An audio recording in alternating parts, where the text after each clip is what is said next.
चलिए हम लोग शुरू करें।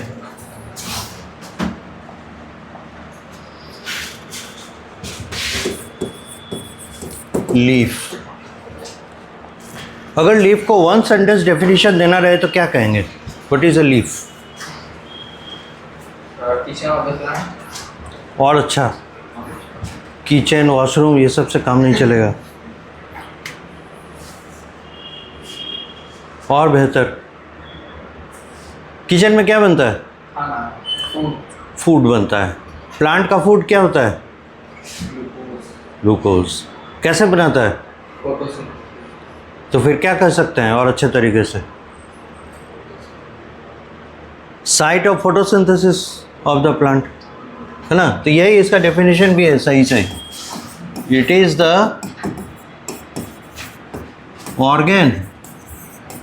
और कैसा ऑर्गन बताए थे? Vegetative, VGTATIV, vegetative.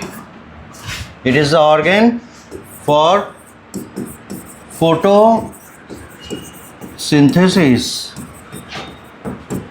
in the plant. It is the organ for photosynthesis in the plant. ये simplest and one of the best definitions हैं प्लांट के लीफ के लिए। ठीक है, अब देखिए, जैसा हम लोग अब देखते आ रहे हैं, हम लोग को पढ़ना है एंजियोस्पर्म के लीफ के बारे में। एनाटॉमी किसका पढ़ना है? एंजियोस्पर्म का। फ्लावरिंग प्लांट ये दो तरह के होते हैं, एक है मोनोकॉट, एक है डाइकॉट।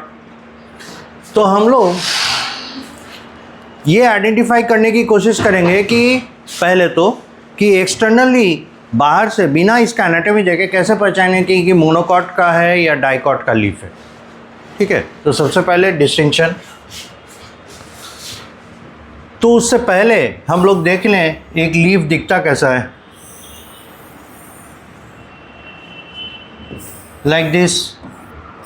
कलाकारी बहुत लोग करते हैं, एक से एक लीफ बनाते हैं। This is of the leaf is.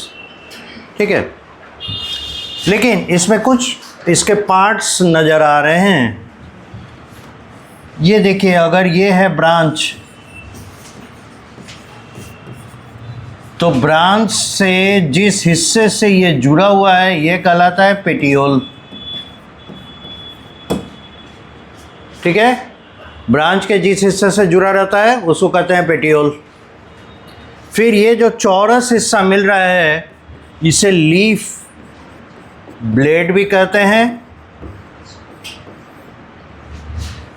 या लैमिना भी कहते हैं। लीफ लैमिना और लीफ ब्लेड। बीच से जो एक लकीर जा रहा है इसको हम लोग मिडरिप कहते हैं। और इस मिडरिप से जो इधर उधर दाएं बाएं स्ट्रक्चर्स निकल रहे हैं इन्हें हम वेन्स कहते हैं। This is how a leaf is. ठीक है, यहाँ पे हम लोग जो वेन एंड मिडरिप देख रहे हैं, collectively it is called venation. यानी इसके अंदर वेन के ब्रांचेस कैसे निकलेंगे। What is this midrib and vein? The vein, the veins and the midribs, the midrib are the sites for VB। यही वो जगह है जहाँ पे इसका वैस्कुलर बंडल रहता है। नोट करते चलिए। तो इसका एक one of the most important part दिखाई दे रहा है इसका वेनेशन, है ना? किस तरीके से इसके मिडरिप और इसके वेन्स अरेंज्ड हैं। तभी हम लोग ये नहीं कहेंगे ये डाइकॉट लीफ है कि मोनोकॉट लीफ है। इसके कुछ फीचर्स हम लोग यहाँ पे नोट करके रखें कि अच्छा ये दिखता ऐसा है, लीफ ऐसा होता है। यूजुअली जितने जगह पे ज़्यादातर जो आप लीफ देखते हैं ऐसे ही दिखते होंगे। एग्ज़ाम्पल में हम लोग यहाँ लिख के रख सकते हैं, जैसे पपाया, हालांकि थोड़ा फैला हुआ मिलता है। रोज़,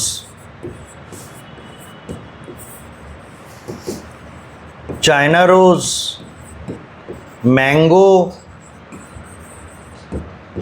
गुआभा, बैनियन एटसेट्रा, जो कॉमनली दिखने वाले लीव्स हैं वैसे ही दिखते हैं।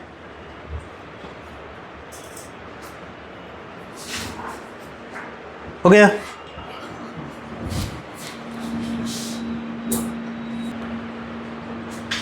ओहो, तो ये है हम लोगों का मोनोकॉट लीफ, ठीक है। और इसमें वेनेशन के बेसिस पे हम इनको आइडेंटिफाई करते हैं।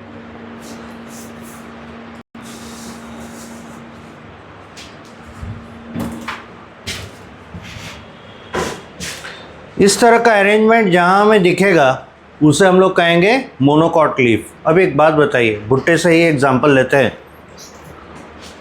उसको जब हम लोग पका कर ले आते हैं घर में बैठ के खाने के लिए, कवर करके इसी लीफ से देता है ना, उसी में नमक वमक डाल के देता है, बड़ा अच्छा लगता है देखने में। अब इमेजिन कीजिए कि वो जिस तरीके से मोड़ के दिया था, है ना, उसको खोल कर अगर अपोजिट साइड से मोड़ के दे दे तो आपको अंतर पता चलेगा। यानी मेरे कहने का मतलब है लीफ का टॉप और बॉटम सरफेस आपको आइडेंटिफाई हो पाएगा क्या? इसमें गौर करके देखिएगा, आपको नहीं पता चलेगा, दोनों सरफेस एक जैसा लगेगा। तो मोनोकॉट लीफ के मतलब घास का पत्ती है ना, घास का पत्ती काट कर आपको दें, उसको आइडेंटिफाई कर लीजिएगा कौन ऊपर था कौन नीचे, नहीं पता चलेगा। यही इसका दूसरा कैरेक्टरिस्टिक फीचर है कि ये दोनों सतह से, ऊपर के सतह और नीचे के सतह, दोनों के तरफ से ये एक जैसा दिखता है, ठीक है। और इसी प्रॉपर्टी को कहते हैं आइसो बाइलैटरल। लैटरल मतलब हो गया अगल बगल, आइसो एक जैसा, बाई यानी दोनों सतह से एक जैसा दिखने वाले लीफ का दूसरा नाम है मोनोकॉट लीफ। और इसका कैरेक्टरिस्टिक फीचर है, इसमें जो वेनेशन होता है वो होता है पैरेलल टाइप का। नोट कीजिए point number 1, in the above two figures,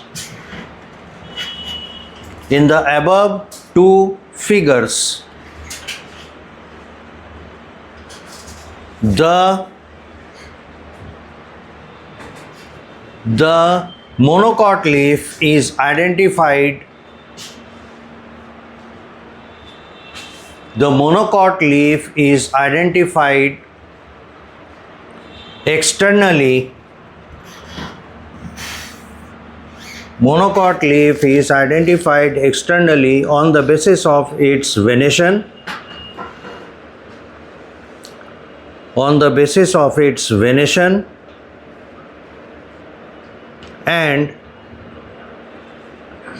surface appearance, on the basis of its venation and surface appearance. Full stop. The venation is venation is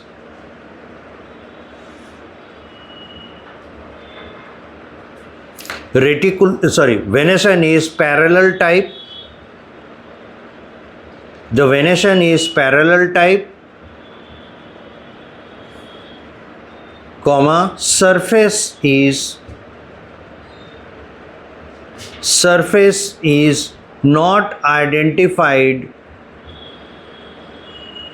surface is not identified as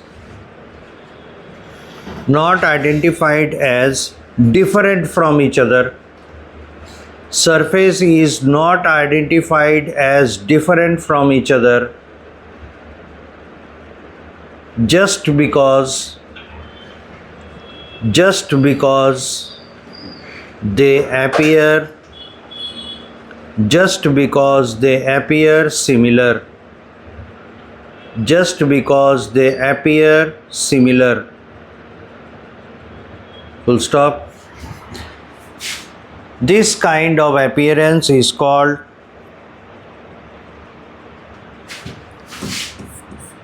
isobilateral. lateral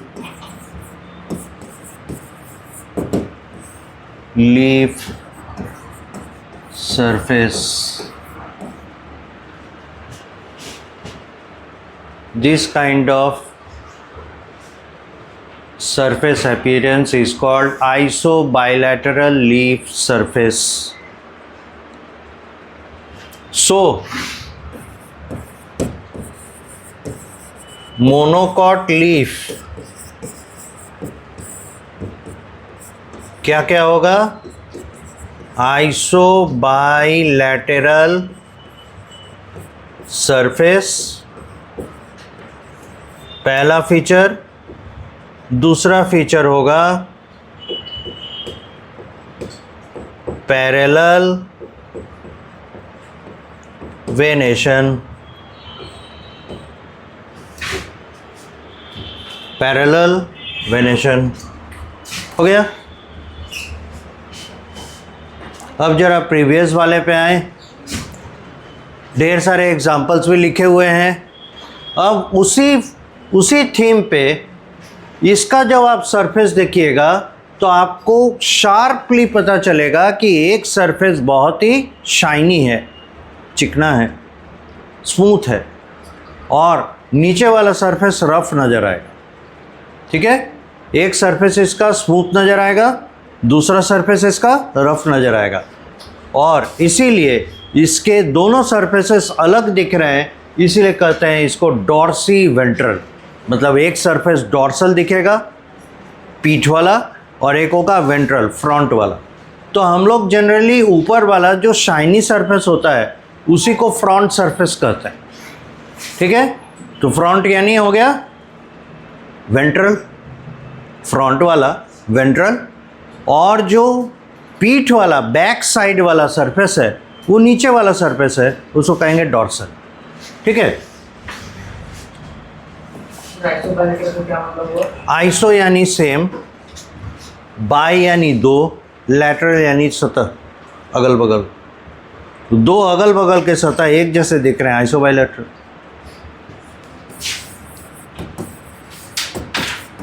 dicot leaf features.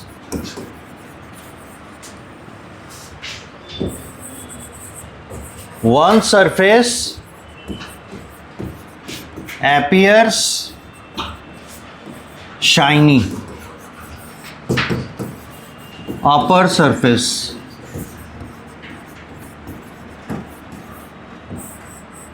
इसे कहते हैं adaxial surface. Term है, याद रखिएगा, adaxial यानी upper surface.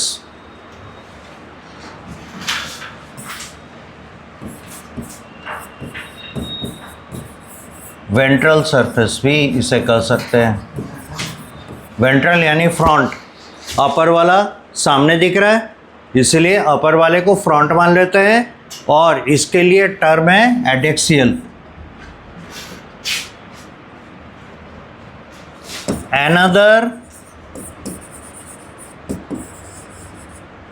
surface appears dull, shiny नहीं दिखता। ये है लोअर सरफेस।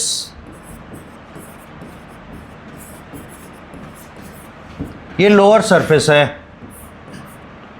और इसे कहा जाता है एबेक्सियल।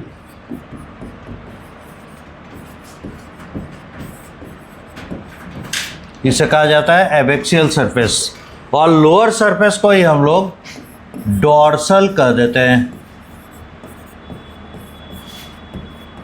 पीठ वाला बैक साइड।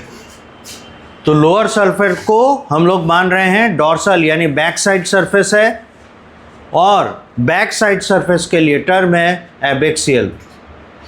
बैक से बी है, एबेक्सियल में बी है, ऐसे आप है ना को रिलेट कर लीजिएगा। Back side abaxial, front side ventral side adaxial.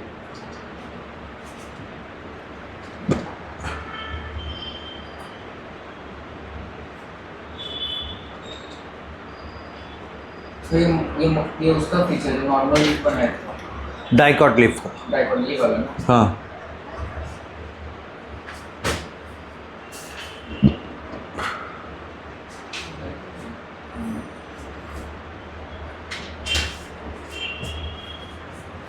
हो गया यहाँ तक।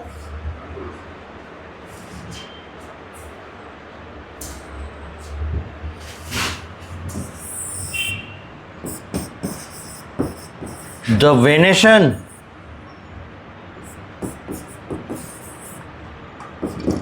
is of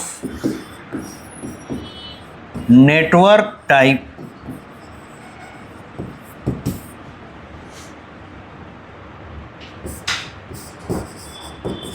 this is so because the midrib branches sub branches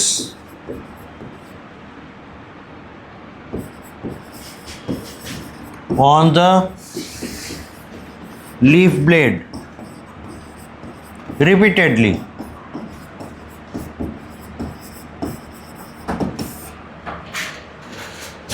इसका जो मिड रिब है जो पेट्यूल से होते हुए इसके लीफ के टिप तक गया है वो बार बार जगह जगह पे उसका ब्रांच निकल रहा है, ब्रांच में से सब ब्रांचेस निकल रहे हैं लगातार और पूरे लीफ लैमिना पे पूरे लीफ ब्लेड पे ये ब्रांचेस फैले हुए हैं। ये जाल बना दिया ना, नेटवर्क बना दिया।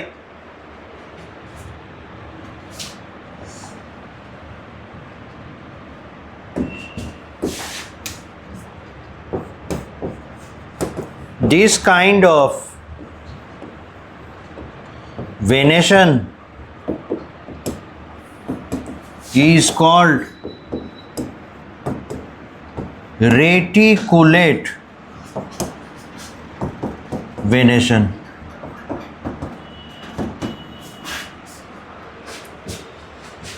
इस प्रकार का वेन का अरेंजमेंट रेटिकुलेट वेनेशन कहलाता है।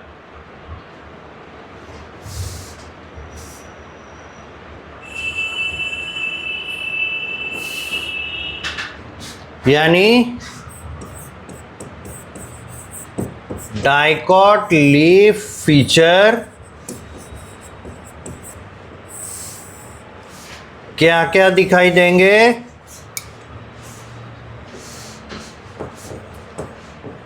डॉर्सी वेंट्रल सरफेस और दिखाई देगा रेटिकुलेट वेनेशन। दो चीज़ें दिखाई देंगी डाइकॉट लीफ में। डॉर्सी वेंट्रल कहने का मतलब हो गया अब इसमें डॉर्सल और वेंट्रल सरफेस आइडेंटिफाई कर पाएंगे, कौन है इसका फ्रंट कौन है इसका बैक, ये आप आइडेंटिफाई कर पाएंगे, इसीलिए इसे डॉर्सी वेंट्रल कर रहे हैं।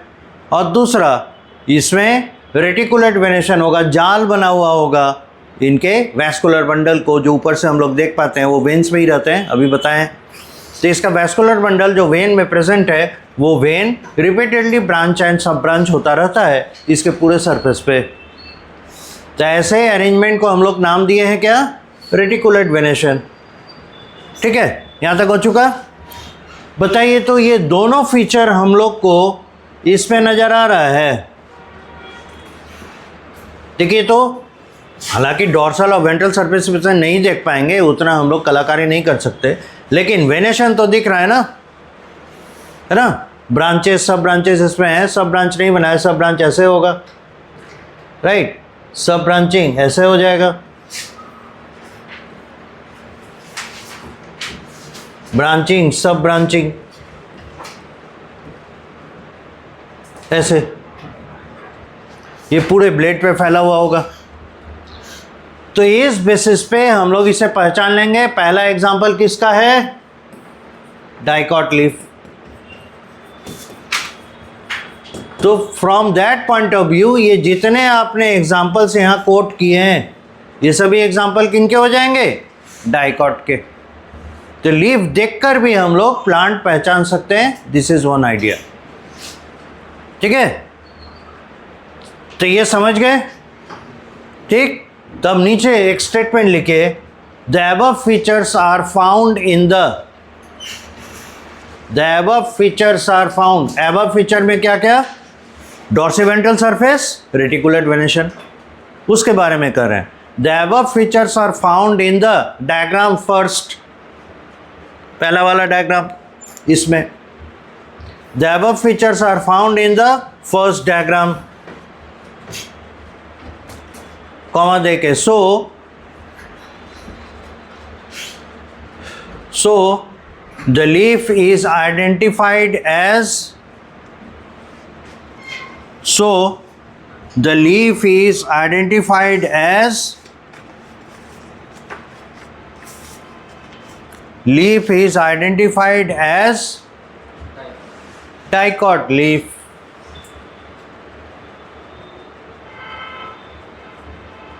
ठीक है, तो हम लोग दूर से पहचान लिए. अब हम लोग लीफ के डाइकॉट और मोनोकॉटिक, पहले हम लोग को किसके बारे में पढ़ना चाहिए, जानना चाहिए? डाइकॉट के बारे में. तो डाइकॉट लीफ के आगे के फीचर्स हम लोग अब विस्तार करेंगे.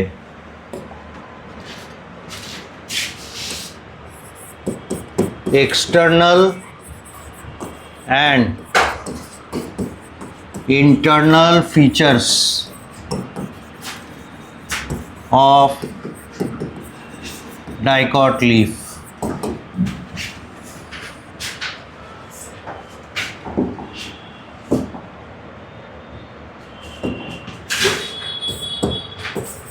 एक्सटर्नल फीचर,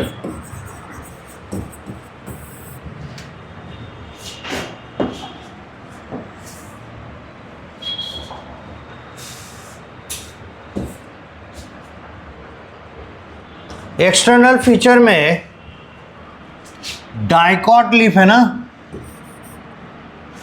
क्या क्या दिखाएगा? डॉर्सी वेंट्रल,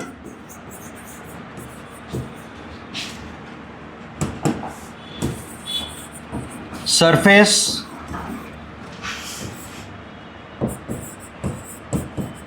रेटिकुलेट वेनेशन, और दिखेगा adaxial is shiny, abaxial is dull, ऐसा दिखेगा. पेटियोल थिन, पतले दिखेंगे पेटियोल इसके.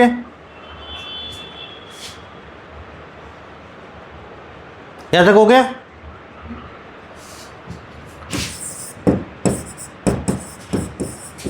इंटरनल यानी एनाटॉमी.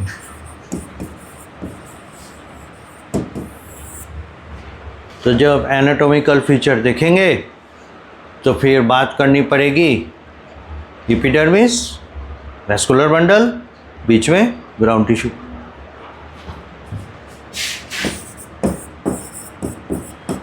Epidermis,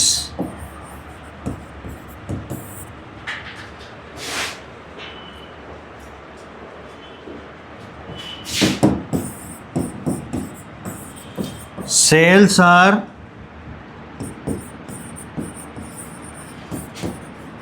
parenchymatous.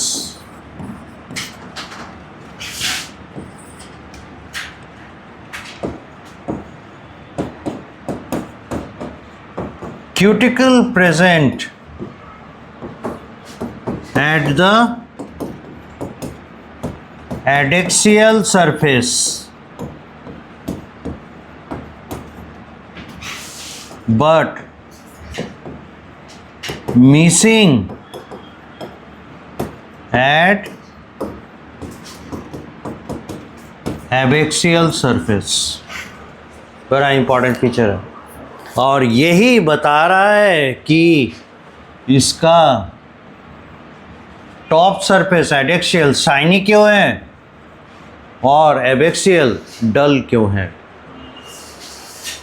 क्यूटिकल का डिफरेंस।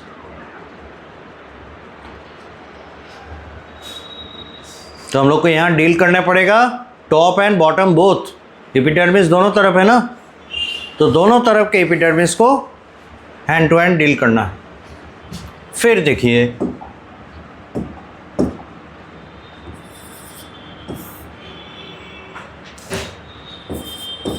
स्टोमाटा प्रेजेंट, अब रूट पे नहीं दिखा, एपिडर्मिस पे सवाल ही नहीं उठता, उसका कोई वहाँ लॉजिक नहीं है।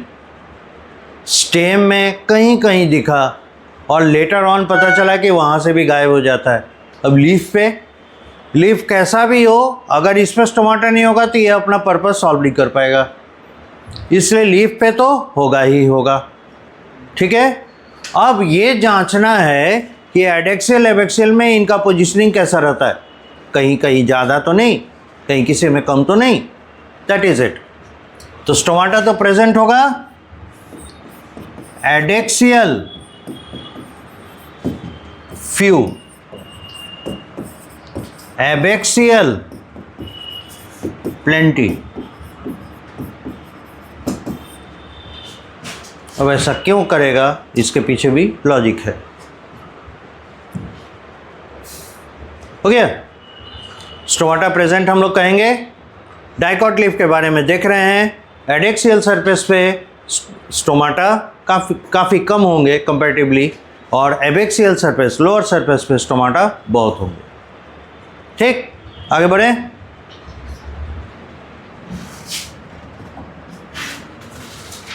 रीजन,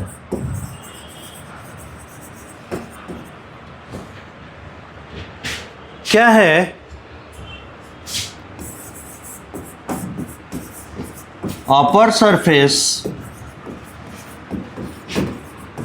फेसेस, अपर सरफेस करने का मतलब adaxial, faces sunlight,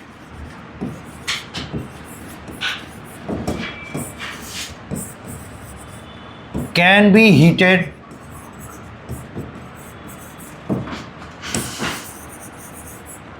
leading to drying of plant। Sunlight को फेस करता है, सनलाइट के प्रोसेस के कारण, मतलब सनलाइट के फॉल करने के कारण टेम्परेचर बढ़ेगा सरफेस का, इवेपोरेशन का रेट काफ़ी बढ़ जाएगा, plant will dry.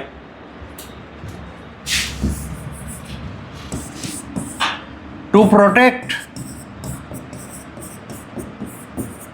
from the heat of sunlight,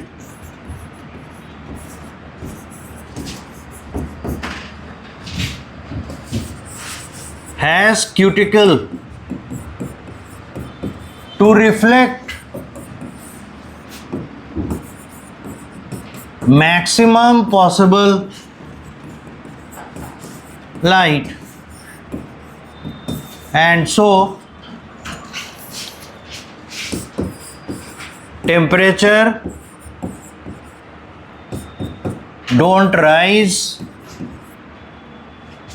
don't नहीं होगा, doesn't होगा, temperature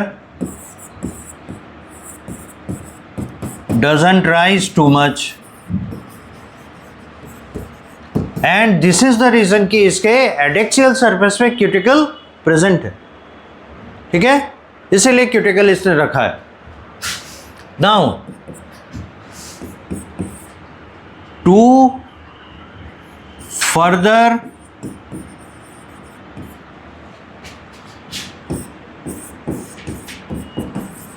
protection point of view,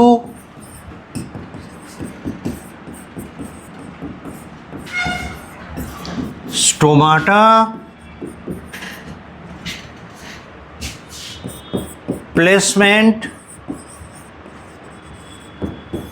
eight adaxial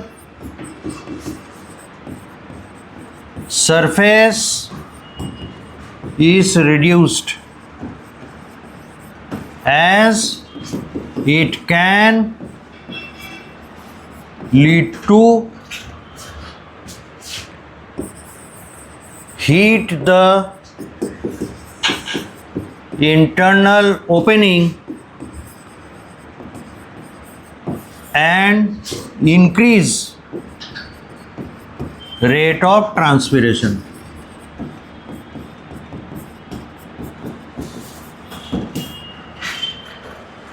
अगर स्टोमाटा की संख्या ऊपर के सरफेस पे घटा दी जाए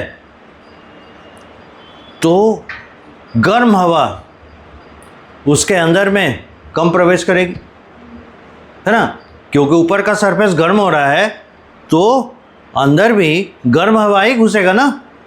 तो गर्म हवा अगर अधिक जाएगी तो अंदर में जो वाटर आ रहा है ना, रूट प्रेशर और डिफरेंट फोर्सेस के मदद से जाइलम के थ्रू, तो क्या होगा, उतना ज़्यादा वार्म एयर के कांटेक्ट में आएगा, उतना तेज़ी से फ्लाई ऑफ करेगा। नतीजा क्या होगा, जिस रफ्तार से पानी ऊपर खींच रहा है उससे ज़्यादा तेज़ी से अगर पानी उड़ने लग गया तो सूख जाएगा। मतलब ये वही हो गया, टैंक में मेरा पानी कम है और हम ज़्यादा पानी खर्चा कर रहे हैं, एक समय के बाद टंकी खाली हो जाएगा ना। तो इस पॉइंट ऑफ व्यू से भी ये क्या कर रहे हैं, अपने सरफेस को, है ना, स्टोमाटा की कमी से मतलब प्लेस करते हैं ताकि उसको डिहाइड्रेशन का सामना नहीं करना पड़े। Got it?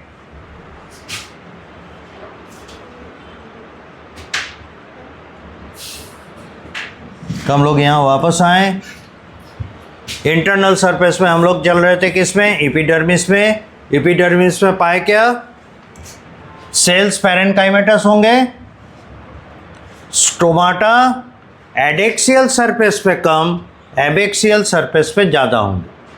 ठीक है, तो यहाँ तो ये बात बता दिया गया कि अच्छा सरफेस के भी बारे में बोल रहे हैं, एडेक्सियल पे क्यूटिकल है, एबेक्सियल पे नहीं है। तो जहाँ नहीं है वो तो रुखरा ही नज़र आएगा, इसीलिए रुखरा नज़र आ रहा है। एडेक्सियल पे स्टोमाटा कम रखने के पीछे का रीज़न बता दिया। अब बोल रहा है, या खुद सोचिए, अगर एबेक्सियल पे भी स्टोमाटा कम रखेगा तब तो नुकसान हो जाएगा ना। पानी तो ऊपर की ओर आना चाहिए, उड़ना चाहिए, यही तो सक्शन फोर्स लगा रहा है। तो फिर आप सवाल कर सकते हैं, सर एबेक्सियल सरफेस पे अगर रखेगा, यानी बॉटम सरफेस पे अगर स्टोमाटा की मात्रा अधिक होगी तो वहाँ से पानी नहीं उड़ेगा? उड़ेगा। तो क्या वो सूख नहीं जाएगा? क्यों?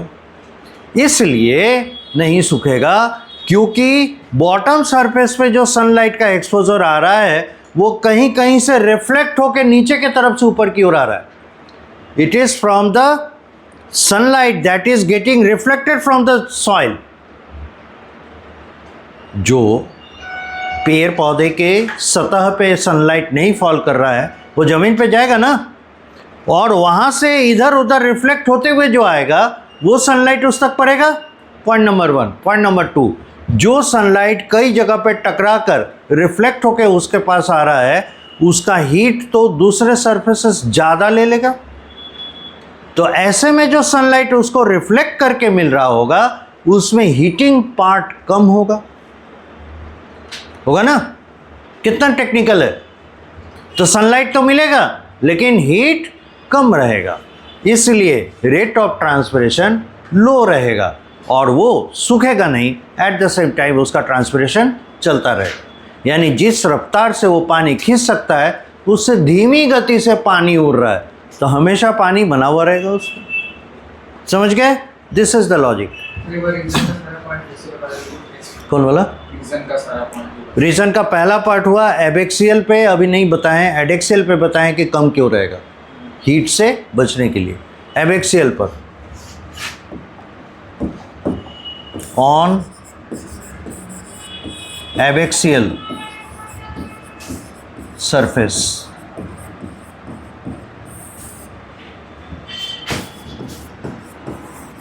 receives sunlight from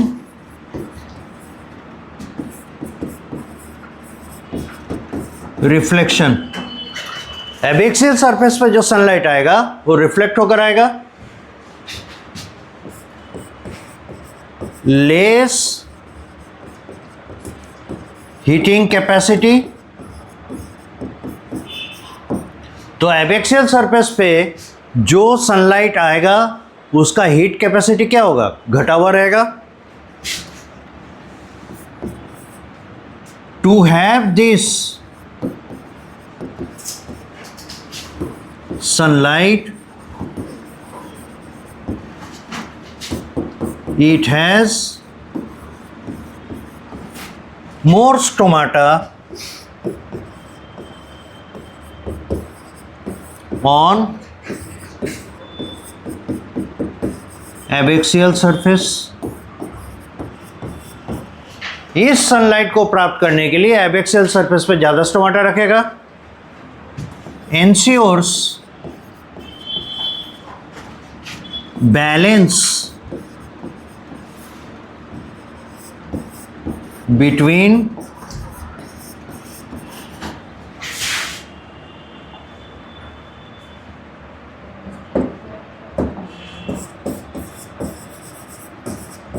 transpiration and water suction। So prevented, या प्रिवेंटेड नहीं कहें, प्रोटेक्टेड कहें,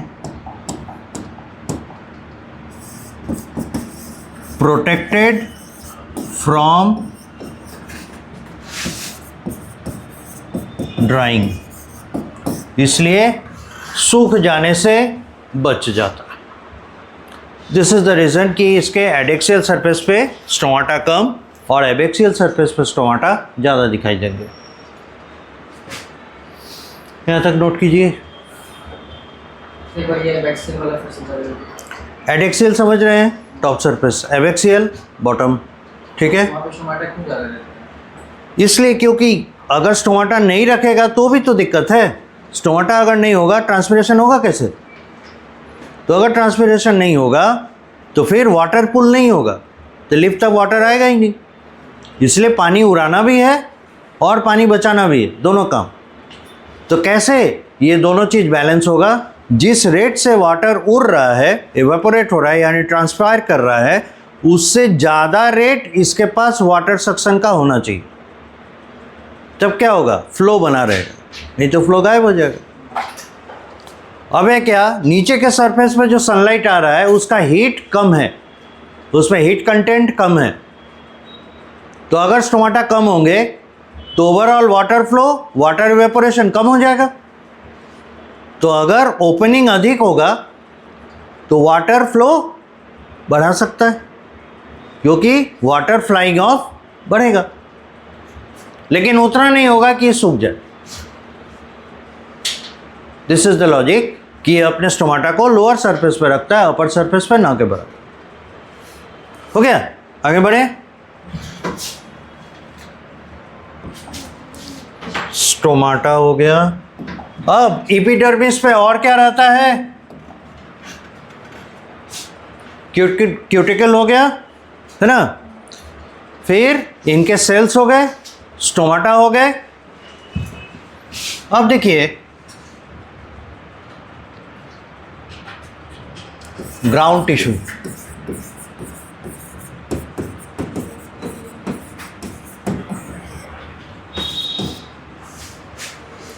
इसका जो ग्राउंड टिश्यू है डाइकॉट का,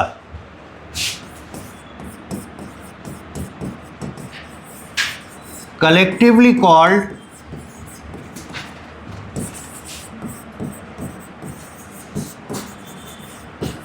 मेसोफिल टिश्यू। इनका जो ग्राउंड टिश्यू है उसे हम लोग कहते हैं मेसोफिल टिश्यू। तो फोटोसिंथेसिस करने के लिए बने हैं, इसलिए इसमें ढेरों स्टोमाटा पाया जाएगा। ये क्लोरोप्लास्ट पाया जाएगा, हैव एबंडेंट क्लोरोप्लास्ट्स। इनमें काफ़ी क्लोरोप्लास्ट पाए जाएंगे।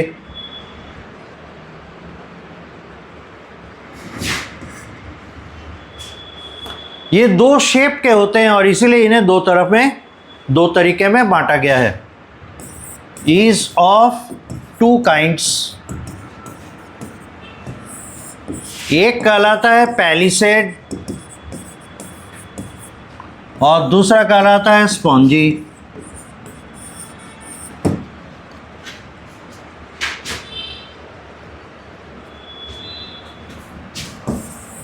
And the mesophyll tissue is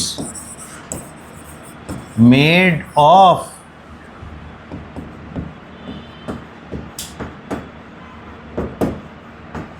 parenchyma.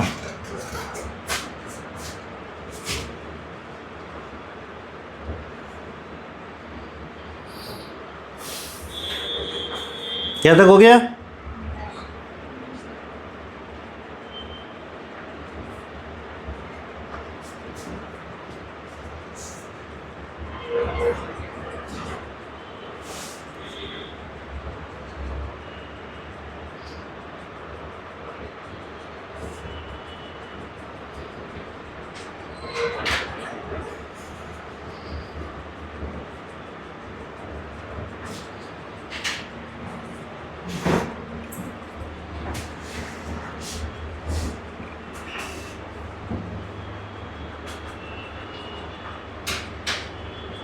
आगे बढ़े।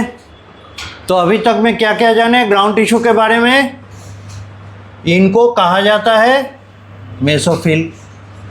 ये होते हैं पैरेन्काइमा के बने हुए। ये पैरेन्काइमा वाला मेसोफिल दो पार्ट में डिवाइडेड है, एक है स्पॉन्जी, दूसरा है पैलिसेड। अब पैलिसेड वाला दिखता कैसा है?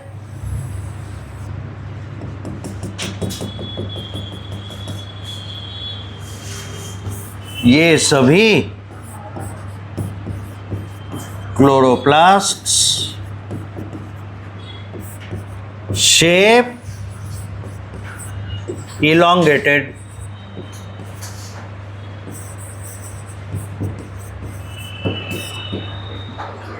स्पॉन्जी ये होते हैं पॉलीगोनल,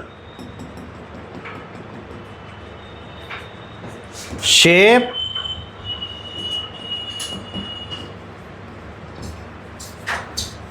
पॉलीगोनल, इसमें भी होंगे क्लोरोप्लास्ट।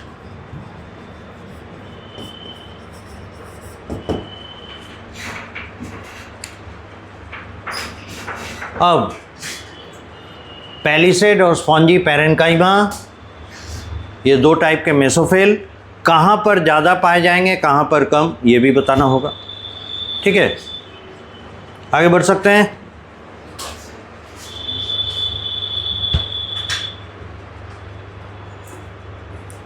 तो पैलिसेड पैरेन्काइमा दिखाई दे रहे हैं, एलोंगेटेड है, और स्पॉन्जी वाले स्फेरिकल। तो अब एक बात बताइए, अगर बैक टू बैक अगल बगल में, लिखते भी रहिए और समझना भी है, पैलिसेड अगर बैक टू बैक अगल बगल में दिखे, उनके बीच में इंटरसेलुलर स्पेस क्या ज़्यादा रहेगा या कम? कम रहेगा। शेप देख रहे हैं, ऑलमोस्ट फ्लैट है, लंबे हैं, है ना। तो ये ऐसे सेल्स बैक टू बैक अगल बगल रहे तो इनके बीच में इंटरसेलुलर स्पेस क्या होगा, ज़्यादा कि कम? कम होगा। और बैक टू बैक ये पा गए तो ज़्यादा रहेगा।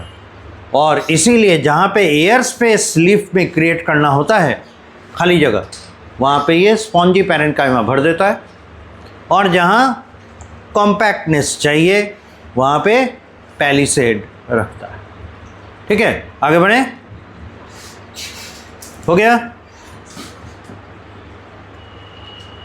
सर ग्राउंड टिश्यू का काम क्या होता है? एंडोडर्मिस और उसके बीच में रहना, वेस्कुलर बंडल, एपिडर्मिस और वेस्कुलर बंडल उसके बीच में। हाँ, फिलिंग का काम करता है बस। हाँ, फिलिंग करता है, लेकिन साथ ही मेन काम उसका स्टोरेज है। कहीं तो स्टोर करेगा, ऊपर से कवर किया, नीचे से खाना बनाने के लिए मटेरियल लाया, एक जगह होगा जहाँ पे खाना बनाकर स्टोर करे।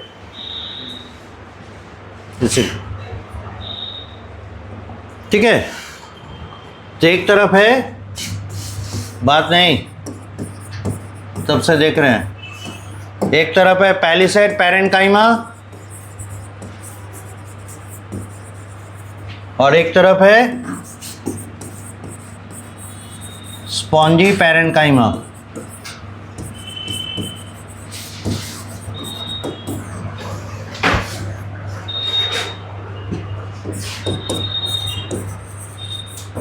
Shape elongated,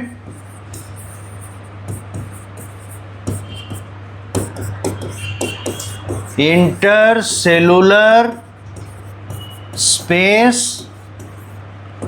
lesser,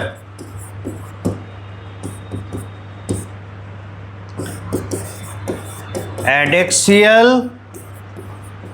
surface has more,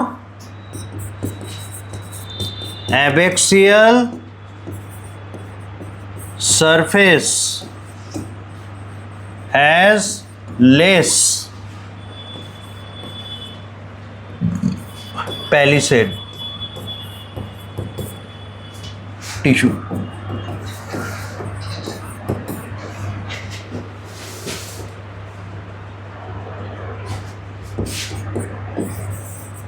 gives compactness to the leaf।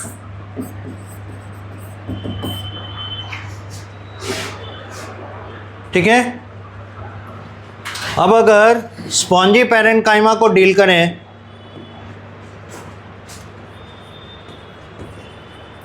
इनका शेप उधर देख रहे हैं इलोंगेटेड, तो इधर क्या होगा? Oval. Simultaneous difference and comparison हो जा रहा है। इंटरसेलुलर स्पेस लार्ज, ज़्यादा जगह बनेगा।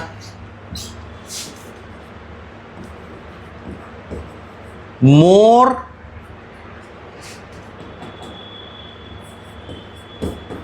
Towards abaxial, less towards adaxial.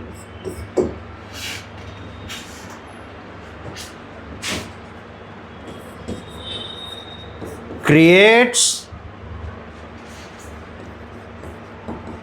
Air space. क्यों चाह रहे हैं क्लास के ख़त्म होने के समय आप डांट सुने?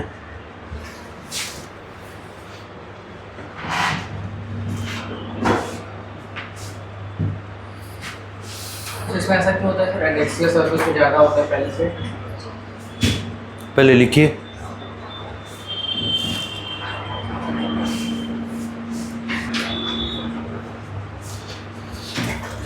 ये एक अच्छा क्वेश्चन है कि क्यों स्पॉन्जी पैरेन्काइमा का एबेक्सियल सरफेस पे अधिक प्लेसमेंट होगा, एडेक्सियल सरफेस पे कम। एक बात बताइए, अगर स्टोमाटा है तो कौन से काम के लिए? ये एक्चुअली एयर स्पेस ही बना रहा है ना, एयर आने के लिए। तो जब हम एयर स्पेस के लिए स्टोमाटा रखे ही नहीं एडेक्सियल पे, ऊपर सरफेस पे, तो फिर हम एयर स्पेस बनाए क्यों? सोचिए, अगर हम एबेक्सियल सरफेस पे ढेर सारा स्टोमाटा रखें और वहाँ पे अगर हम पैलिसेड ज़्यादा दे दें, एयर आ पाएगा? ठीक है, ओपनिंग तो है लेकिन अंदर आने का रास्ता नहीं है, तो एयर का कोई मतलब नहीं बनेगा। तो एयर को वेलकम करने के लिए आप दरवाज़ा खोलिएगा ना। इसीलिए स्पॉन्जी पैरेन्काइमा का प्लेसमेंट एबेक्सियल सरफेस पे ज़्यादा होता है। एडेक्सियल सरफेस पे स्टोमाटा ही कम है, तो इसीलिए वहाँ पे स्पॉन्जी ज़्यादा रखने का कोई मतलब नहीं है। तो कुछ भी क्यों है, सभी पैलिसेड होते इसलिए नहीं है, कुछ कुछ स्पॉन्जी हैं।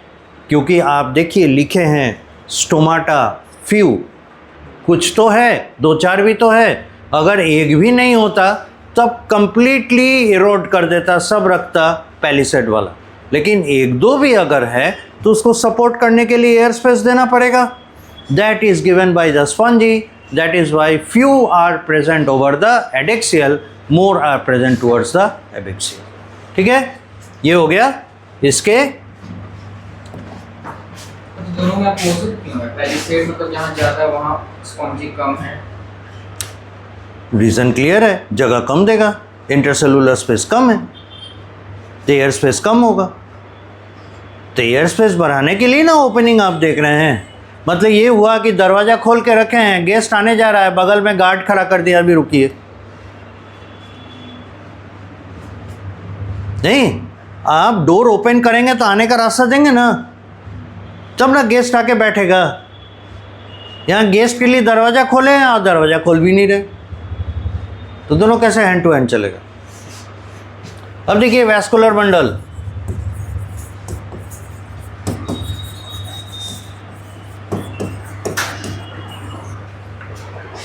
इसका होता है conjoint closed,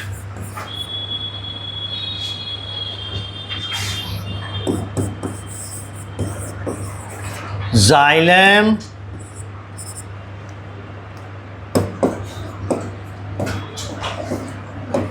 towards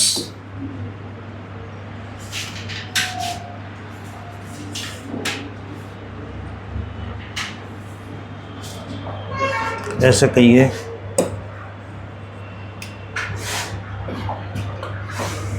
xylem in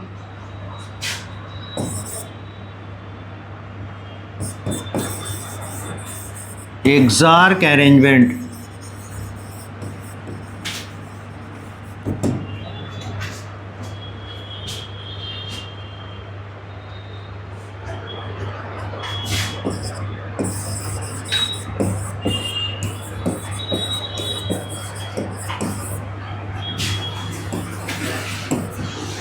outer surface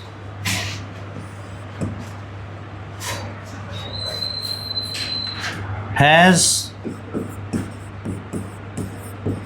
phloem,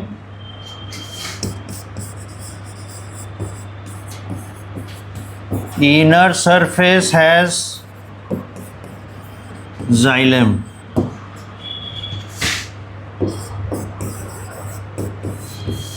Xylem more towards adaxial.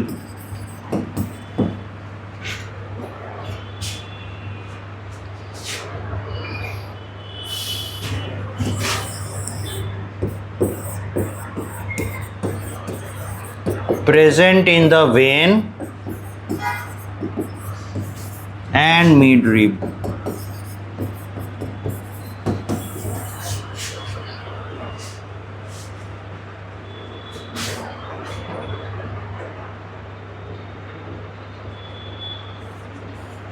ऐसा रहता है डाइकॉट के एनाटॉमी का।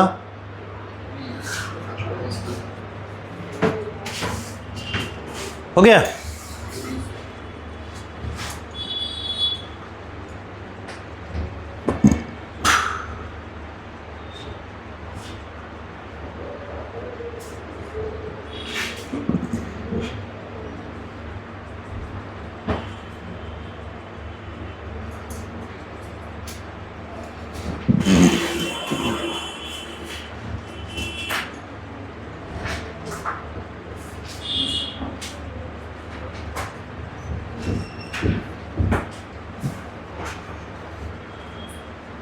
बढ़ जाए आगे।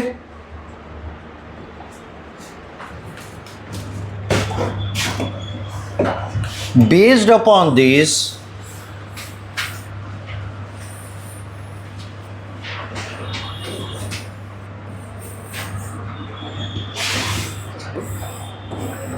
बनाते चलिए साथ में।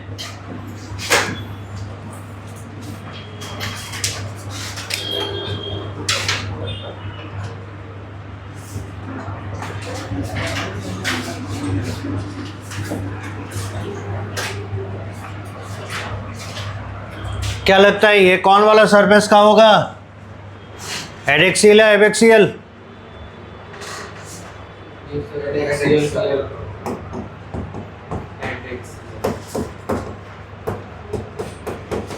सब चीज़ों को पहचानने लग गए।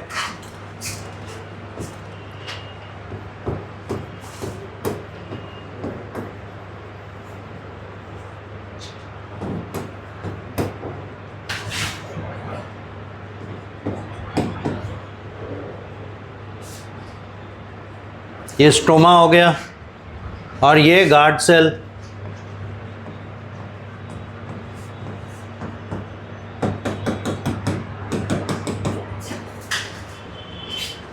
क्लियर। अब जैसा कि आप जानते हैं दो तरह के पहली से रखने होंगे, ये पैरेन्काइमा रखने होंगे।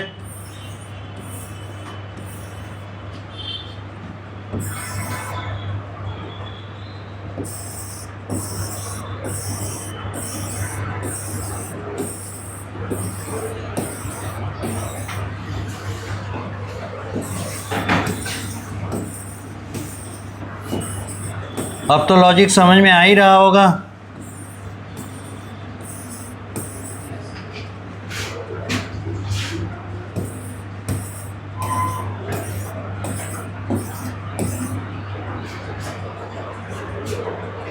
ठीक है, पूरा कीजिए।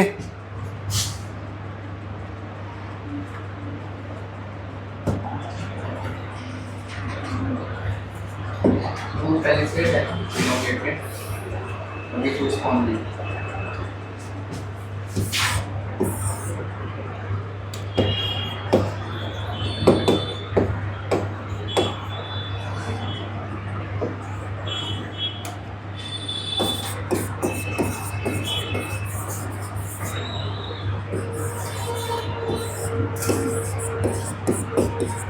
सम्मिलित रूप से ग्राउंड टिश्यू।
ऊपर का मैच पहले नहीं,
ये लॉन्गिट्यूडिनल सेक्शन है, ऐसे काटा हुआ है dicot leaf.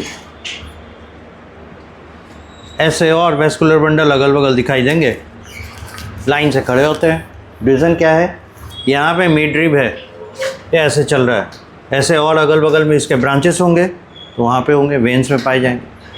This is how it is. तो मोनोकॉट लीफ एकदम सिंपल था, मतलब वो कैरेक्टर